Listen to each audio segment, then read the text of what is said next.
is true that technology has an enormous momentum. It carries on under its own momentum. It seems to be accelerating. And I think it has both obviously good and evil consequences, but I think that we have no alternative but to engage with what is happening. It simply is not possible for us to protect ourselves from technology. Some societies have tried this in the past, but it has never been successful. So I think as Christians we're called to engage with what is going on in a thoughtful and a critical way, but ultimately our goal is not to stop technology, but to try to redeem it, to be able to find a way of using the power and the technology for the good of humankind, for the good of our children, for the good of the world, and to try to minimize and limit the negative consequences of technology.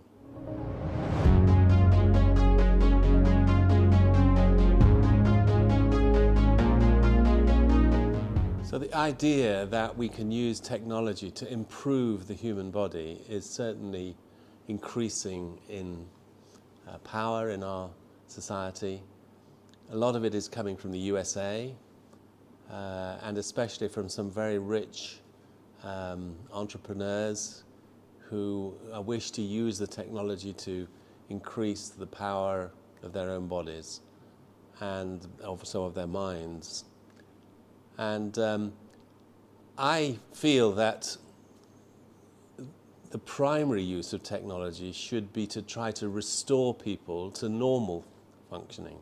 There are so many people across the world who suffer from diseases, who suffer from disability, limitations, mental health problems. And I think the priority for using technology is not to try to see, is it possible to make somebody superhuman, but to focus our attempts on raising everybody up to a healthy, normal functioning. And I would not like to say never should we ever use technology to improve on the human body, but it seems to me it must be a low priority. The first priority is to improve the health. And when we look across the world, there is so much disease, there is so much disability, there is so much poverty, that I think surely we need to put all our efforts into using technology to bring people up to normal, rather than for a few people to become superhuman.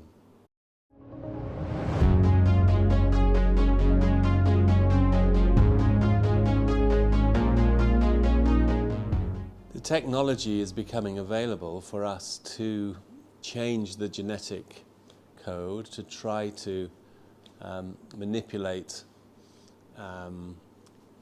particularly a developing embryo. And this is often called the designer baby, that I should be able to use technology to design, to enhance, to change the baby. At the moment, there is a worldwide ban on this technique in humans. It is being used in other animals.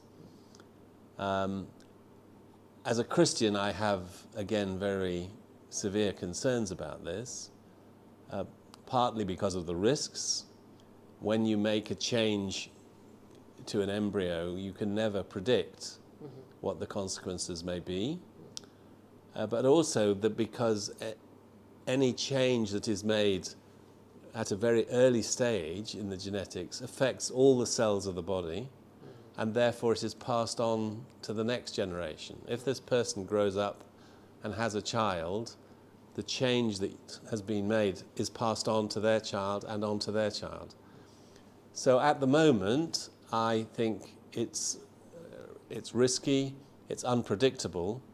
But I also, from a Christian point of view, think that our goal is to help people to be healthy humans. It's not to, again, to create some kind of advanced humanity.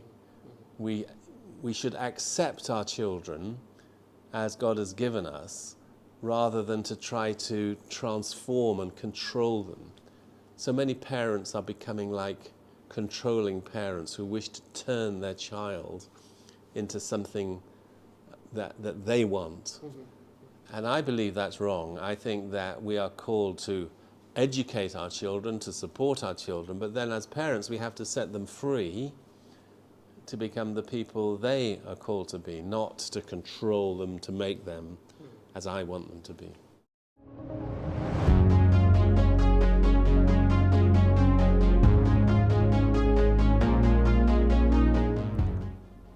It's an important principle that we should try to find other people who are concerned about the same issues and who wish to fight for the same causes.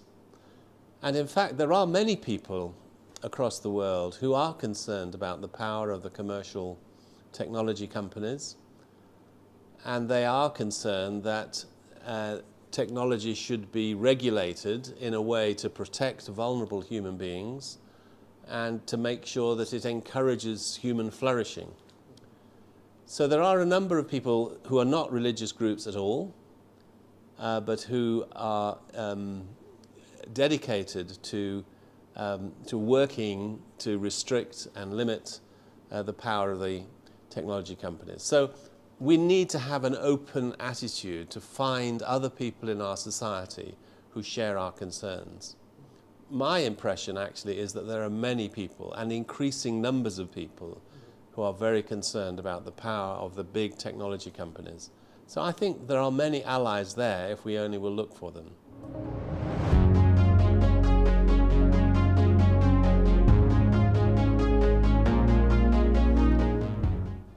We're living in a completely new world. We've never been here before, and I think Christians and churches, local churches, are trying to find a good way of using technology in the era after the pandemic.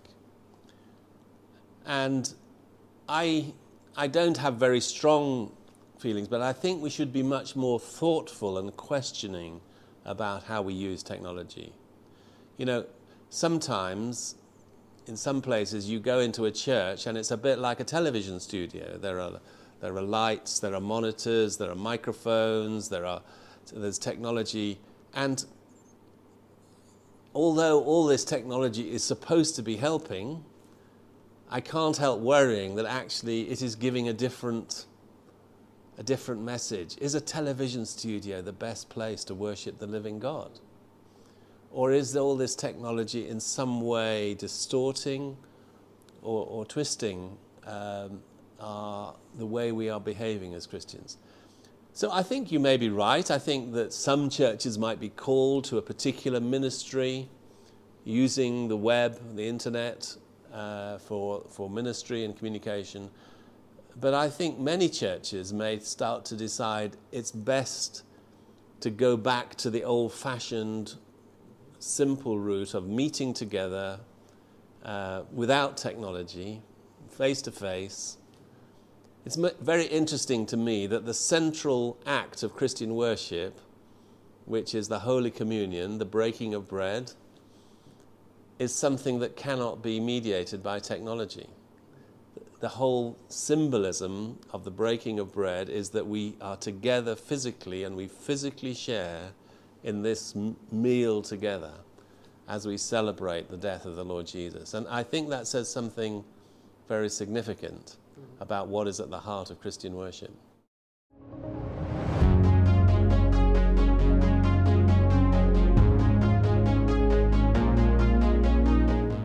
So it is true that Christians who believe the Bible, evangelical Christians, are a small minority in society. This is true in Spain. It is also true in the UK. But that doesn't mean that we cannot have a voice and we cannot have an influence. Jesus uses two familiar metaphors, the metaphor of salt and light, that we're called to act as salt to try to preserve society from corruption, and to act as light to penetrate into the darkness, to speak truth. The beautiful thing of those metaphors is that you only need a tiny bit of salt to have a very big impact, and you only need a tiny amount of light to penetrate a large area of darkness. So even though we have very small numbers, we can have an influence which is far greater than our numbers. But we need to learn how to be persuasive, to use democracy gives us the opportunity of freedom of speech. We should claim the right of freedom of speech, that we should not be silenced, that we should not be suppressed.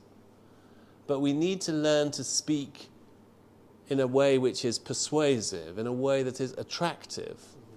Very often when I hear the voice of Christians in the public arena, it is a purely negative, and this is often seems very harsh and negative and judgmental.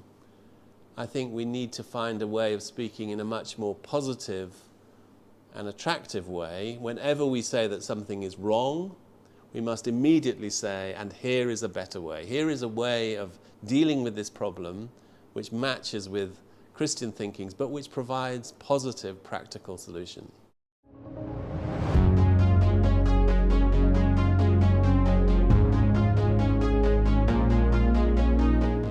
So it is clear from the account of the Bible that we are created as wonderful beings made in God's image, but God chose to make us very fragile. He chose to make us limited.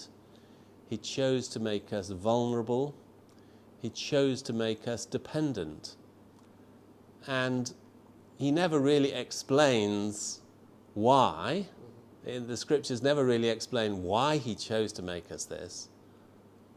But it is clear that if you think about the dependence of a little child, a baby is utterly and totally dependent on the love and care of his parents. But that is the way that human babies are made. In God's creative design, we're designed to depend on one another, to care for one another. And the extraordinary thing is that the Creator God does not explain why he did this. Instead, he himself enters into the same experience.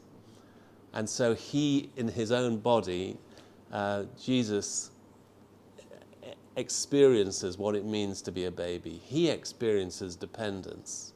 He makes himself dependent. And yet what we see is that although the baby Jesus is totally dependent on the love of other people and the care and the protection, his divine status, his dignity, is in no way compromised by his dependence.